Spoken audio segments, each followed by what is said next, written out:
Now, you require 27,080 beach balls to get the entirety of the Surf and Turf Battle Pass, all 40 levels. Now, it doesn't matter if you want the Premium Battle Pass after you get like level 40 on the regular Battle Pass or after level 1.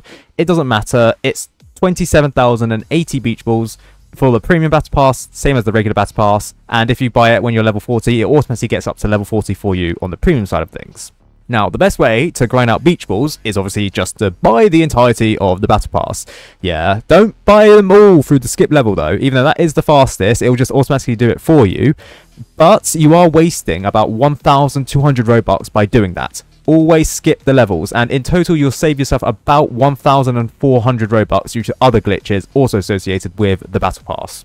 However, if you do not have the luxury of Robux, what is the best way to grind out beach balls in Tower Defense Simulator? Now, ordinarily, we would look at the event maps and we would say, right, so the event maps give a boosted amount of rewards compared to the regular survival modes, and say, yes, the event maps are the best way to grind out beach balls in Tower Defense Simulator. However, it's not really the case for the Surf and Turf Battle Pass because there is no event map. And I mean, no publicly accessible event map. If I were to glitch through this door here, I'd imagine I'd be able to get through the door. Nope, I got through. Right, okay. So, if I teleport through here, it's invisible. They've removed it. Oh, geez. Okay, so they've removed the event area. There used to be the bathroom approach area here, and you were able to, well, you weren't able to access the event, but there was certainly a large bathtub, and there was an indication that there was an event map. But seemingly, they've removed it. But no, there is no current event map that you can currently play on Tower Defense Simulator to get any event currency. This Battle Pass is exclusively gotten through survival game modes. Now, I wouldn't worry too much about grinding this event or this Battle Pass quite as hard as you did for like Ducky Revenge. You do have 8 weeks. With that being said, all of the game modes don't particularly have a high amount of beach balls per wave. So, in easy mode, there are 5 beach balls per wave, and you're looking at 125 total beach balls in easy mode. In casual mode, you are looking at 7 beach balls per wave, and 210 beach balls in total. Intermediate mode, you're looking at 10 beach balls per wave, 300 beach balls in total. I mean, obviously, there's 30 waves in intermediate mode. Times that by 10, yeah, 300. In multi-mode, there's also 10, but there's 35 waves in multi-mode, so 350 total beach balls. Whereas in fallen mode, you're looking at 13 beach balls per wave and 520 beach balls in total in each game that you triumph, or at least make it to the very end. Now, in this case, it clearly shows that Fallen mode is the best mode, especially because the estimated time for beating Fallen mode is actually said to be shorter than Molten mode and comparable to Intermediate mode, a game mode which only has 300 beach balls if you beat it in its entirety, 220 less than Fallen mode. Now, Fallen mode isn't the only way of getting beach balls. You can also get beach balls in challenge maps, and they give this same amount as they do in Fallen mode, 13 per wave, for 520 overall, except for challenge maps, you only really get the reward once if you triumph it, and if you don't triumph it, well, you do get the beach balls, don't get me wrong, yeah, there's still some benefit of doing it.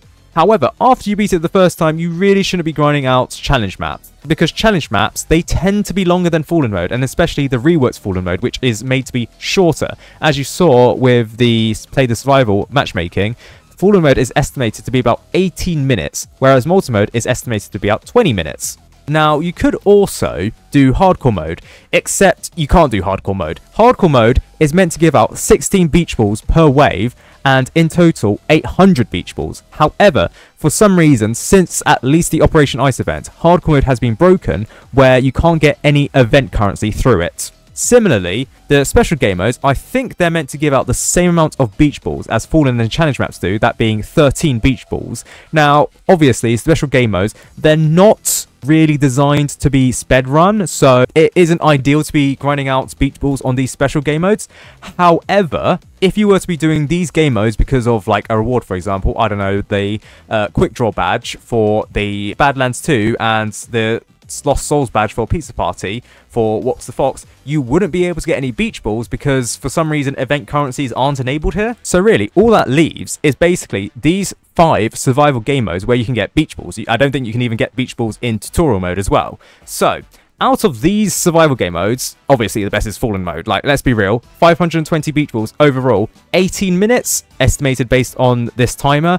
That's obviously the best. And even if you don't reach the full 40 waves, you are getting beach balls at a fast rate. Here's a pro tip for you. Because it's a fixed amount per wave, what you could possibly do is go up to, say, wave 20, as I've experienced in Fallen mode, and then restart the game, and then just grind out the earlier waves fast as possible, because the earlier waves are obviously a lot faster. And as you can see, I'm easily breezing through the earlier waves of Fallen mode, and thereby getting a lot of beach balls. Now, obviously, I have the entirety of the battle pass because I've bought everything, because that's the fastest way of actually doing things. But in my experience, getting up to wave 20 in Fallen mode, then restarting, and then just grinding up to wave 20 again, and then restarting, is the easiest way of getting beach balls, and the fastest way of getting beach balls in my experience. I think I got about 200 to 50 to 300 beach balls in about 5, 6, 7 minutes, which I think is pretty fast. Overall, you are looking at, on the higher end of things, about 3,600, maybe even 4,000 beach balls an hour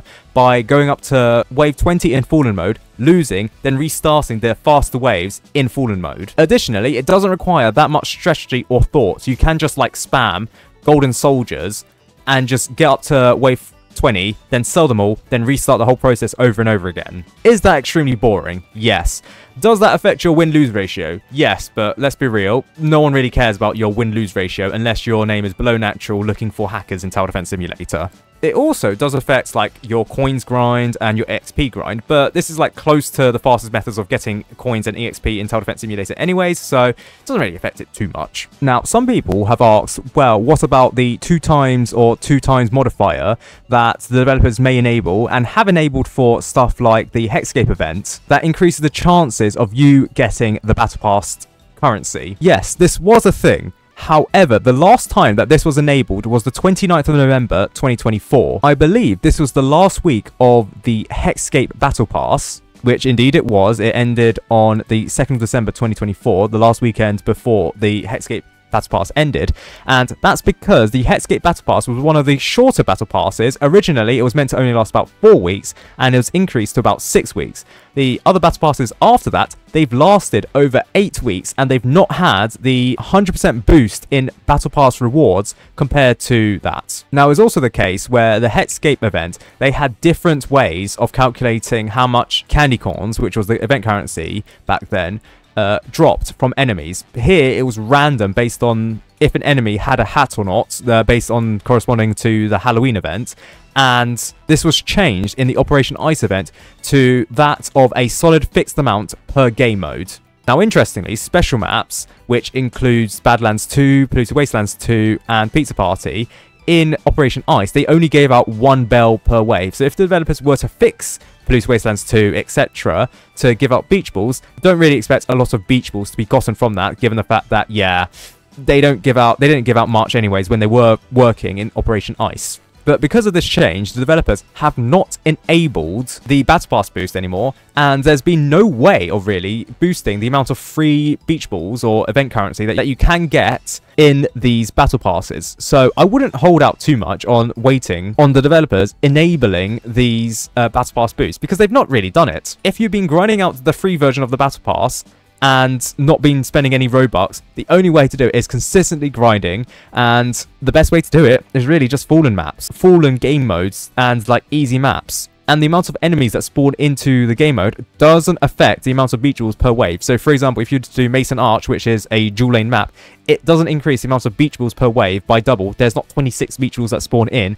You're really just better off doing an easy map, because obviously it's easier, and there theoretically should be more space at the start of the map to place down your towers and easily speedrun through Fallen mode. And also, just a quick mention, the new maps to the game, like Coral Temple, like the new Sandcastle map, they also do not give out boosted rewards. Those are not event maps, those are permanent survival maps. So really, unlike other previous events, there's not really a way to circumvent or to reduce the amount of grinding that you have to do for the Battle Pass. It really is just Fallen mode grinding over and over again. And I'm fully aware that not everyone can play Fallen mode, especially if you're not rank, I believe, 35, which is the first time that you can vote for Fallen mode and for Fallen mode to appear here.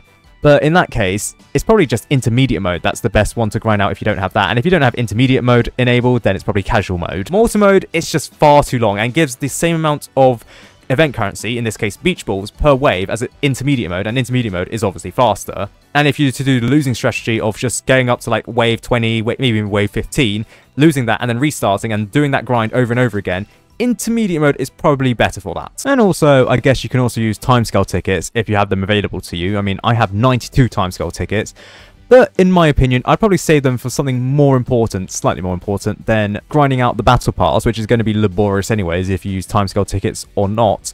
Probably for something like, I don't know, whenever there's a new game mode that I need to solo and just grind out like hardcore gems, maybe. Then again though, I do have a decent amount of hardcore gems, nearly 10,000, so maybe I should start using timescale tickets to grind out the battle pass, if I didn't have the Robux to buy the entirety of the battle pass anyways in the first place.